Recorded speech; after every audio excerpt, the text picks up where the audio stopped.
నమస్తే, తెలుగు రాజ్యంకి స్వాగతం. నేను మీ సంధ్య. ప్రస్తుతం టాలీవుడ్ ఇండస్ట్రీలో మోస్ట్ అవైటెడ్ మూవీ ఏదైనా ఉంది అని అంటే we all knows Peddi. Almost all censor cut complete అయిపోయిందంట. 3 days టు గో అన్నట్టుగా ఉంది పరిస్థితి. సెన్సార్ రిపోర్ట్ ఎలా ఉంది, పెద్ది సినిమా ప్రభంజనం ఎలా ఉండబోతోంది తెలుసుకునే ప్రయత్నం చేద్దాం. చరిత్రకారులు, సినీ రాజకీయ విశ్లేషకులు చిల్లగడ శ్రీకాంత్ గారు మనతో ఉన్నారు. ఆయన మాటల్లో. శ్రీకాంత్ గారు నమస్తే అండి. నమస్కారం సంధ్య గారు. స్పోర్ట్స్ బ్యాక్డ్రాప్లో రాబోతున్న విషయం మనకు తెలుసు. దానికి ఊరి ఇమేజ్ని యాడ్ చేశారు అనేది మనకి ట్రైలర్లో చూస్తే అర్థమవుతుంది. సెన్సార్ కట్ కంప్లీట్ అయింది. డీటెయిల్స్ కొంచెం ఏమైనా 3 గంటల 3 నిమిషాల రన్ టైము యూఏ సర్టిఫికెట్ జారీ చేశారు. కనీ విని ఎరుగని వినోదాన్ని అందించే సినిమాగా రూపొందించబడింది. రామ్ చరణ్ విశ్వరూపం చూస్తారని మనకు అందినటువంటి ఇన్సైడ్ సోర్స్. వాస్తవానికి ఏంటంటే అందరూ పెద్ది కోసం ఎదురు చూస్తున్నారు. జూన్ నెల మేలో జరగని అద్భుతాలు జూన్లో జరగాలని సినిమా పండితులు కోరుకుంటున్నారు. పెద్దితో పాటు లెనిన్ను, త్రిమూర్తులు, బాలన్ను, జననాయకను ఇవన్నీ కూడా విడుదలవుతున్నాయి. ఓకే, ఇవన్నీ జూన్లోనే వస్తున్నాయి. వస్తున్నప్పటికీ చాలా హైప్ ఇప్పటికి క్రియేట్ అయిన సినిమా ఇప్పటివరకు పెద్ది ఒకటే. జననాయకన్ మీద వాస్తవానికి తమిళనాడుతో పాటు ఈసారి ఖచ్చితంగా తెలుగు రాష్ట్రాల్లో కూడా జననాయకనికి ఊహించిన ఓపెనింగ్స్ అయితే వస్తాయి. తర్వాత లెనిన్ ట్రైలర్ చూసిన తర్వాత లెనిన్ ట్రైలర్ మీద మరీ ముఖ్యంగా అఖిల్ మేకోవర్ మీద అంచనాలు ఏర్పడ్డాయి. ఖచ్చితంగా అంచనాలు అందుకోవాలని మనం మనస్ఫూర్తిగా కోరుకుందాం.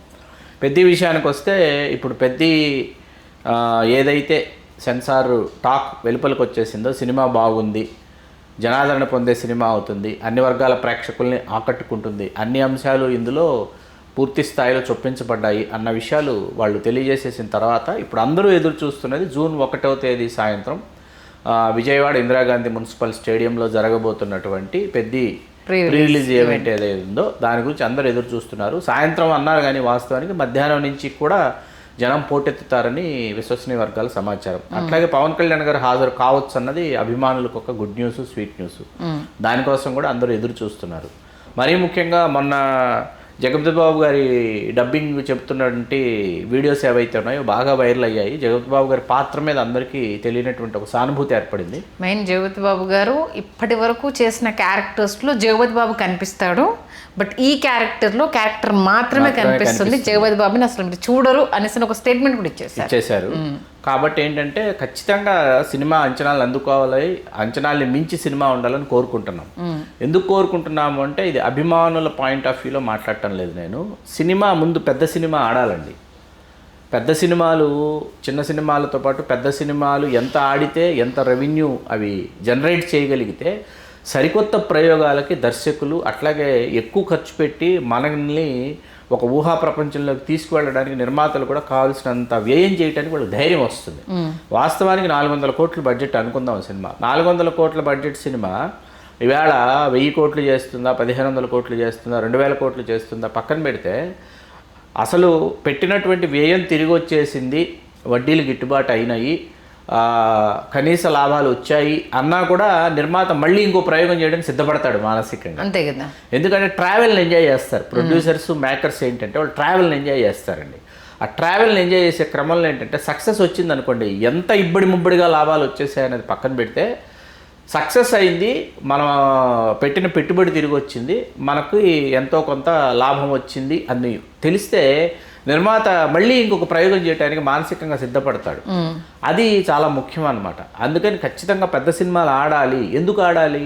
ఇవాళ ఓటీటీలో మనకు అన్ని భాషల సినిమాలు మన భాషలో మనకు లభ్యమైపోతున్నప్పుడు ఏంటంటే మనం ఇంటి నుంచి థియేటర్కి కదలాలి అంటే ఖచ్చితంగా థియేటర్కి వెళ్ళి చూసేటటువంటి థియేటర్కల్ ఎక్స్పీరియన్స్ ఇచ్చేటటువంటి సినిమా తీస్తేనే మనం ఇవాళ థియేటర్కి వెళ్తున్నాం. అంతే కదా. అందుకు ఈ మధ్యకాలంలో విజయవంతమైన ఏ సినిమా కూడా దీనికి అతీతంగా అది పుష్ప 2 కావచ్చు, దురంధర్ 1, 2 కావచ్చు, లేకపోతే కాంతారా 2 కావచ్చు. ఇవన్నీ ఏంటంటే అద్భుతంగా ఉంది అంటేనే ప్రేక్షకులు ఇళ్లలో నుంచి థియేటర్లకి కదిలి వెళ్ళారన్నమాట.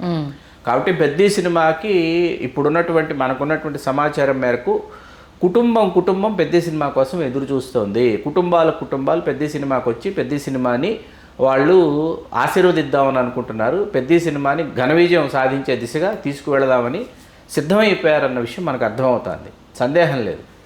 అలాగే కట్స్ చాలా పడ్డాయి, సెన్సార్ కట్స్ అనేసి అని అన్నారు. స్పోర్ట్స్ బ్యాక్ డ్రాప్లోనే కదా అన్ని సెన్సార్ కట్స్ అని అంటే వైలెన్స్ ఉండొచ్చు, వైలెన్స్ పాళ్ళు ఎక్కువైనప్పుడు ఉండొచ్చు. మరి వైలెన్స్ పాళ్ళు ఎక్కువ అనుకుంటే హిట్ 3 కావచ్చు, లేకపోతే దురంధర్ 2 కావచ్చు. వీటిలో కూడా మార్కో అని ఒక సినిమా ఉంది, మీరు చూసారు టూ మచ్ వైలెన్స్. మరి ఆ వైలెన్స్ ని యాక్సెప్ట్ చేసినప్పుడు మరి ఇందులో వైలెన్స్ గురించి కట్స్ చెప్పారా లేకపోతే మరేదైనా అన్నది మన సినిమా చూస్తే మనకు అర్థం కాదు. అవి వెరీ షార్ట్, ఇవి నంబర్ ఆఫ్ కట్స్ కాదు, కాకపోతే ఏంటంటే మేనేజబుల్ అనమాట. దాని నుంచి పెద్దగా వర్రీ అవ్వాల్సిన పని లేదు. అంటే మామూలుగానే సినిమాలో సెటరికల్ జానర్లో ఉన్నప్పుడు ఒకరిని ఇమిటేట్ చేస్తూ కొన్ని సీన్స్ ఉంటాయి కదా, దాన్ని స్పోర్ట్స్ బ్యాక్ డ్రాప్ ఒక ఊరి కోసం ఆయన ఈ రకరకాల ప్లేస్ చేస్తారు అనేది క్లియర్గా తెలిసింది. అభిమానుల నుంచి వచ్చిన సెన్సార్ కట్సే ఇలా ఉన్నాయంటే సినిమా రిలీజ్ అయినాక ఇంకెన్ని కట్స్ వస్తాయో అనేసి ఒక డౌట్. అంటే ఈ సీన్స్ తొలగించాలి, ఇవి అభ్యంతరాలు అనేసి రైజ్ చేస్తూ ఉంటారు. ఎలా అయిపోయిందంటే ప్రాంతీయ ద్వేషాలు రెచ్చగొట్టేవాళ్ళు, తర్వాత కులపరమైన మతపరమైన ద్వేషాలు రెచ్చగొట్టేవాళ్ళు, వీళ్ళేంటంటే అసలు తీరిక లేనటువంటి వాళ్ళు చాలామంది వీళ్ళు తయారయ్యారు. వీళ్ళకి ఎక్కువ సమయం ఉంది, తీరిక ఉంది, దీంతో వీళ్ళు ఏంటంటే ప్రతిదీ పట్టి చూడటం. మొన్న అనంత శ్రీరామ్ని ఇచ్చేశారు పాటకు సంబంధించి. అనంత శ్రీరాము దీని గురించి మాట్లాడారు. అలా మాట్లాడాలనుకుంటే చాలా పాటలు ఉన్నాయండి మనం మాట్లాడాలనుకుంటే. ఇప్పుడు జ్యోతిలక్ష్మి చీర కట్టింది, చీరకే సిగ్గేసింది అంటే అంతకంటే బూత్ ఇంకెక్కడ ఉంటుంది. మరి విజిలేస్తే ఆంధ్ర సోడా బుడ్డి పాటలో చంద్రబోస్ గారు నీ గుర్రం కోసం తెచ్చా నేనే వెచ్చనైన గడ్డి అంటుంది ఆ పాత్ర, హీరోయిన్ అంటుంది అన్నమాట. అంతకంటే ఇంకేం ధ్వనిస్తాయి? అవి కాదండి అసలు అక్కడ ఆ సమయానికి ఆ సందర్భానికి అక్కడ ఆ మీటర్కి ఆ పదాలు కుదిరాయి, ఆ అర్థం కుదిరింది, వేశారు. అసలు రంగస్థలంలో మరి రామ్ చరణ్ గారి పాట మన పూజా హెగ్డే గారితో చేసిన పాటలో ఎన్నెన్నో ధ్వనిస్తాయన్నమాట.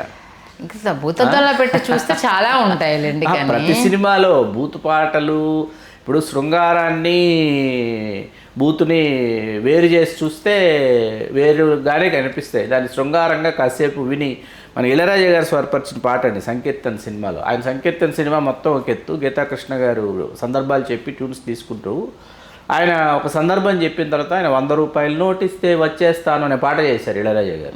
100 రూపాయలు నోటిస్తే చాలు వచ్చేస్తా అని పాట. అసలు ఎలా తెలుసు మీకు మా ప్రాంతంలో ఇలాంటి సంప్రదాయం ఉందని, ఇలా చేశారు అంటే నువ్వే కదా సందర్భం చెప్పావు, ఈ సందర్భానికి అలా ఉంటే బాగుంటుందని అనిపించి చేశారన్నారు ఇళయరాజా గారు. ఆయన చేసినన్ని టపాంగుత్తు అంటారు ఆ నాటు పాటలు.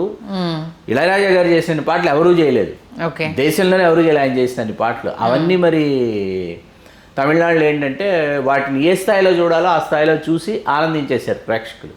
ఇక్కడ మనం ప్రతిదీ పట్టుకున్నాం అనుకోండి, ప్రతిదీ పట్టుకొని ఆలోచిస్తే మరి వినోదింపజేసేటటువంటి వాళ్ళకి తెలియని విసుగు వస్తుంది. ఎందుకోసం రాయాలి, ఎవరి కోసం రాయాలి, ఎందుకోసం తీయాలి, ప్రతి ఒక్కరు నా మనోభావాలు దెబ్బతిన్నాయి, లేకపోతే మా దీన్ని కించపరిచారు, దాన్ని కించపరిచారు. ఆ కొడకా కోటేశ్వరరావు పాట ఉంటుంది మనకి అజ్ఞాతవాసిలో. ఆ కోటేశ్వరరావు గారిని ఆయన ఒక ఆయన కేసు పెట్టారు, దాని మీద ఒక ఆయన కేసు పెట్టారు విజయవాడలో తెలుసు కదా. ఇట్లా నా మనోభావాలు దెబ్బతిన్నాయి, మీ మనోభావాలు దెబ్బతింటే మరి విలన్ పేరు ఫణిభూషణ్ రావు, భుజంగరావు, సర్పభూషణ్ రావు ఇలాంటి పేర్లు పెట్టేవాళ్ళు విలన్కి. ఆ పేర్లు ఉన్న వాళ్ళందరూ బాధపడాలి కదా. సిల్లీ అవుతుందిలేండి. పెద్ద సినిమాలో ఈగర్గా మీరు వెయిట్ చేస్తున్నది ఏంటి? నేను రామ్ చరణ్ గురించి ఎదురు చూస్తున్నాను. వాస్తవానికి బుచ్చిబాబు మొండి పట్టుదల, బుచ్చిబాబు ఏ స్థాయిలో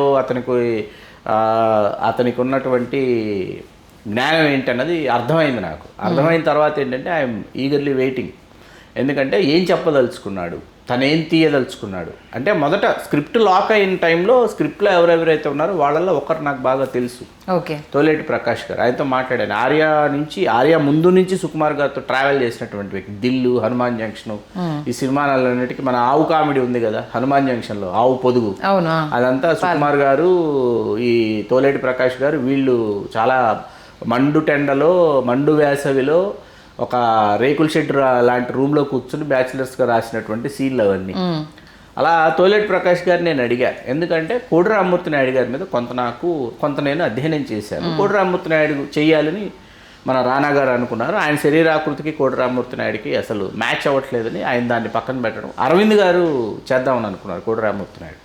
అదే ఇది ఓన్లీ కోడి రామ్మూర్తి నాయుడు కదా లేకపోతే ఇంకేదైనా అని అడగడానికి నేను తోలేటి ప్రకాష్ గారికి నేను ఫోన్ చేశాను. Sir this is purely Srikakulam sports background. కోడి రామ్మూర్తి నాయుడు గారి ప్రస్తావన ఉంది. కోడి రామ్మూర్తి నాయుడు గారికి సంబంధించినటువంటి ఆయన జీవితంలోని సంఘటనలను తీసుకుని స్ఫూర్తి చెంది మనం వేరే కథ చెప్పాం.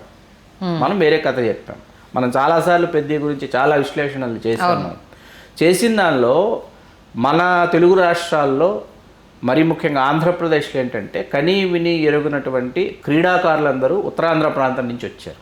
మరీ ముఖ్యంగా శ్రీకాకుళం నుంచి వచ్చారు. ఆ శ్రీకాకుళం నుంచి వచ్చినటువంటి వాళ్ళలో అసలు ఆ మట్టిలో ఏముంది, సాయుధ పోరాటం, శ్రీకాకుళ రైతాంగ పోరాటం అవన్నీ కూడా శ్రీకాకుళంలోనే ప్రారంభమయ్యాయి. అసలు ఆ మట్టిలో ఏముంది, ఆ మట్టి పరిమళం ఏంటి, ఆ మట్టిలో ఉన్న పౌరుషం ఏంటి తెలియజెప్పే సినిమా one and only, no doubt at all, Peddi. Magadheera, Rangasthalam, Peddi Ram Charan జీవితంలో మరిచిపోని మరపురాని సినిమాలుగా 3 ముఖ్యమైన మజిలీలండి. కానీ దీనిలో నేను చాలా మంది అంగీకరించకపోయినా నేను మనం అంటే అతని పెర్ఫార్మెన్స్ వైజ్ ఈ 3 ఫిల్మ్స్ని మనం పారామీటర్స్గా తీసుకుంటారు. కానీ నేను దీంతో ఏకీభవించను. ఆరెంజ్ సినిమాని మీరు అట్లా కాదు, నాట్ ఓన్లీ ఆరెంజ్ అండి, తుఫాన్ కూడా మీకు ఫ్లాప్ అయిన సినిమాలో అతని పెర్ఫార్మెన్స్ చాలా బాగుంటుంది. ఆరెంజ్లో మరీ ముఖ్యంగా రామ్ పాత్ర. తర్వాత మీకు అతను కమర్షియల్ బ్లాక్ బస్టర్స్లో మీకు నాయకు కానీ ఎవడు కానీ 2 చెప్పుకోదగ్గ సినిమాలు. చాలామంది ఆ రెండింటిని విస్మరిస్తారు అనమాట. ఎందుకంటే నాయక్ ఇంటర్వెల్ సీన్ అనేది అసలు అద్భుతం అనమాట. అసలు ఎవరు ఊహించరు. అసలు ప్రేక్షకుడు కూడా ఏంటి, అభిమానులు కూడా ఊహించలా. అవును, అభిమానులు కూడా ఏం జరుగుతుంది అని ఊహించకుండా నాయక్ ఇంటర్వెల్ని ఉంటుంది. అట్లాగే ఎవడు ఇంటర్వెల్ దగ్గర నుంచి సెకండ్ హాఫ్ ఫ్రీడమ్ సాంగ్ అక్కడి నుంచి ట్రావెల్ ఉంటుందండి మీకు ఎవడులో ఫ్లాష్ బ్యాక్. ట్రావెల్ మీకు అసలు ఎవరు ఇతను ఎవడు అన్నది అసలు ఎక్స్ట్రాడినరీ పెర్ఫార్మెన్స్ అండి అతను పెర్ఫార్మ్ చేసింది. కాబట్టి ఏంటంటే ఈ 3 అనేటప్పటికి ఏంటంటే ఈ 3 సినిమాలు ఇంకొంచెం ఎత్తులో ఉంటాయి. మగధీర కానీ రంగస్థలం కానీ పెద్ది కానీ ఇంకొంచెం ఎత్తులో ఉంటాయి. మగధీర రంగస్థలం కంటే పెద్ది ఈవేళ చాలా రెట్లు ఇంకొన్ని మెట్లు అధిరోహించేసింది. మంచి విశ్లేషణ నుంచి ధన్యవాదాలు శ్రీకాంత్. ధన్యవాదాలు సంధ్య.